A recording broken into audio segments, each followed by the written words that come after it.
Game started. Oh, we got a game. E. Smith. All right. Let's see. It's my turn to play D4, I think. Okay, let's see if he wants to go for a Nimzo. Okay. Nimzo-Indian is the Rubinstein variation. He plays C6. C5 immediately. Hitting back. Let's challenge the bishop right away. He takes. Now if I take the bishop, he takes the knight. I take, and my pawns are all messed up, so why don't I just take the pawn. Check. And we get the typical Nimzo-Indian pawn structure. And he goes immediately after the weak backwards pawn on C3 here, and he supports his knight with the move F5. So this looks like something he's played before. He did that quickly. Yeah, I can gang up on that knight. He has the queen coming out to this square. No, because the bishop is covering it. He has this line open to the king, which is maybe a little bit of a concern to him, maybe not. So he moved his knight again. So I was thinking maybe queen here. The idea of queen here, check. He can, he just castles. Queen here does not threaten anything, but it supports the knight. So if he takes the knight, I can take back with the queen. And if he doesn't do anything, I'm threatening to take the knight now because I've got two attackers and he's got one defender. Check. Okay, so we got a couple pieces developed, and he doesn't, but he's castled and I'm not. Where's that knight going? To these squares, and the bishop looks a little backwards. So, is there? Well, this pawn here though on F5 blocks any immediate attempts to do some kind of attack. But how about just going here with the idea, so queen to G3 with the idea of bishop to H6, attacking this pawn. And keeping the queen out of these squares. Rook there, okay. So now bishop H6 can be met with G6, or he could just leave it there. It's not, it's defended, he doesn't have to do anything. Now I can play bishop here first, but he can bring the knight over. So what's a good idea here? Maybe bring a pawn up. If I push the pawn all the way to this square, take, he takes. I don't know if that accomplishes much. Let's push this pawn forward and maybe bring the bishop out to this square.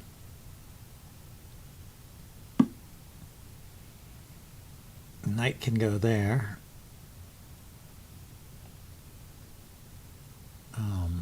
But if he goes there, where does he go from there? From that square, the knight goes to the square B3. He's hitting all of these squares. But just attack the knight with my rook, and then where is he going to run to?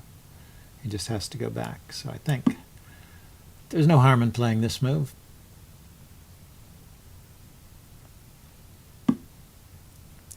And he's going to develop his bishop this way.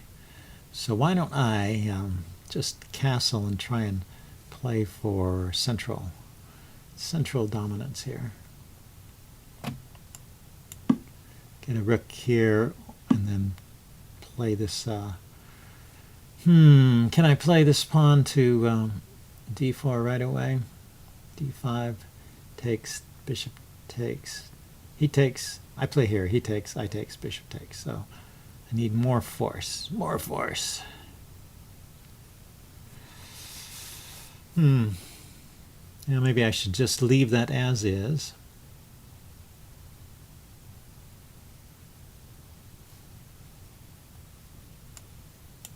Put the bishop here.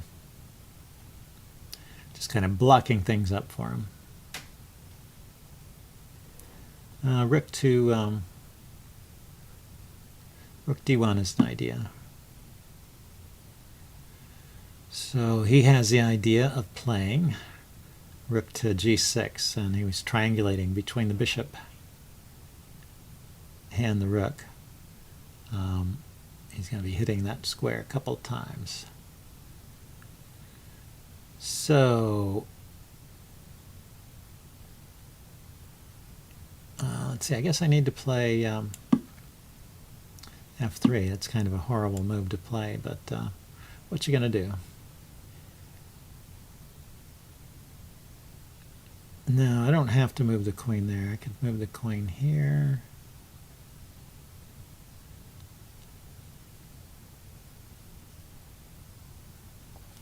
So after I move the queen, rook there, king takes, bishop there, rook or queen takes. So this is well protected.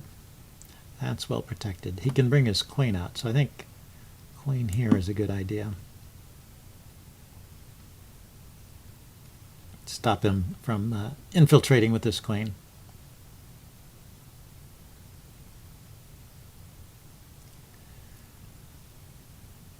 Yeah, the other plan with the, because of my weakened pawns, the other plan is for black to just go after this this c4 pawn. He could play rook c8, for example, or bishop to a6, attacking that. But he's going with the queen here, so I have to trade that off, I think. I don't think that's a good place for me to be at. So now, let's try and dissolve some pawns over here. So I play c5. He takes, I take. That's good. And this pawn is still shut down. If he advances, I can just take it. So let's do this.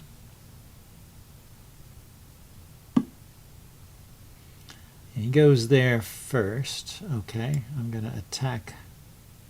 Oh, I see. Here's his idea. His idea is to go to this square, which is annoying because that does hit the rook. So if I go here and attack it, it'll fork the two rooks. So I can go here and attack his rook this way, his knight. Although this is a weird move, you have to admit. Now, where is the knight going from here? He's going to light squares here, here, here, are all covered. Here, here, here are all covered. So I think he's self-trapped his knight. Check. Ah, no, he's taken advantage of the pin on the pawn there, of course. So let's see, where's the knight going from there? There, there, there. You can go back that way. You can take that pawn. That's annoying. But I don't want to. I don't want to go into this pin by walking to the h square and protecting that. So I'm going to go here. Oh, that's protected by the bishop anyway. And now I am threatening to take the knight with my pawn. Yeah, he goes there. So let's just hit it again.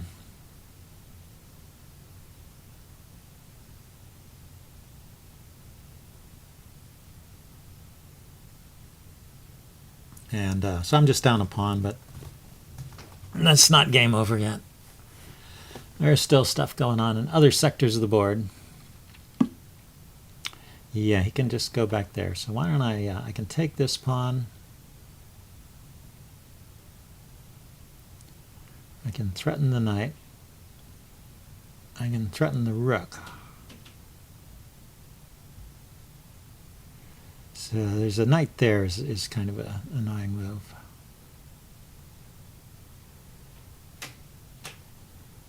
So let's harass the rook first.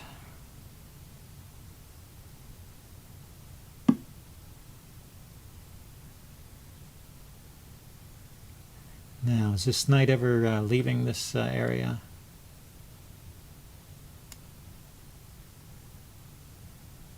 How about if I play here and then bishop to d2, trying to trap the knight again? 1, 2, 3, 4, yeah, 5, 6, 7, 8. He's always got that square over there. It's funny.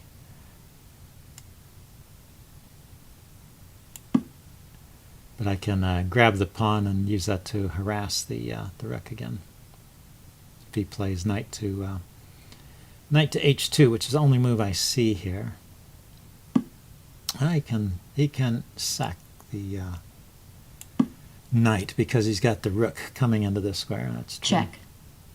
And which way should I walk? Probably this way. Doesn't have another check here.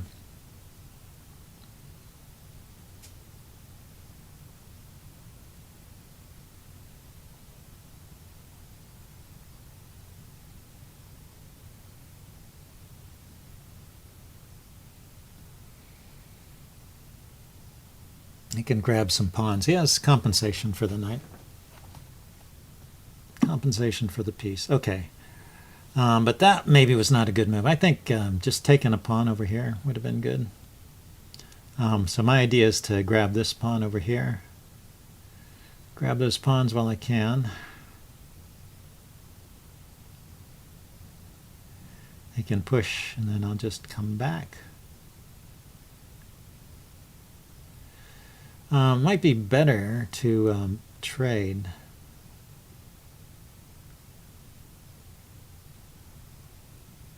Now let's grab. Check. And then if he pushes, then I come back and trade.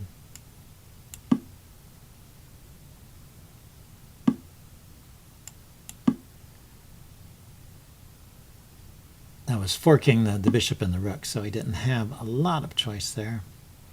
And then I thought this would be a good square for the bishop.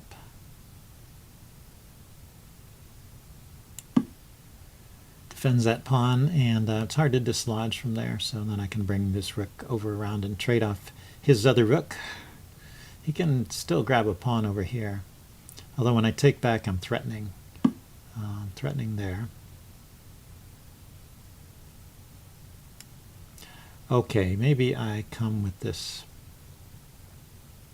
Well, let's think about this. So I'll take his pawn. This one is protected. He takes back, and then and I'll bring this other rook over. I'll keep this rook here protecting my c pawn.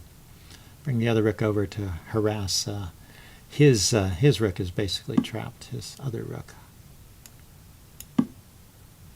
So go ahead and trade that off. Oh, he can go there, right? Right. So not so simple. Okay, let's go after the pawn then.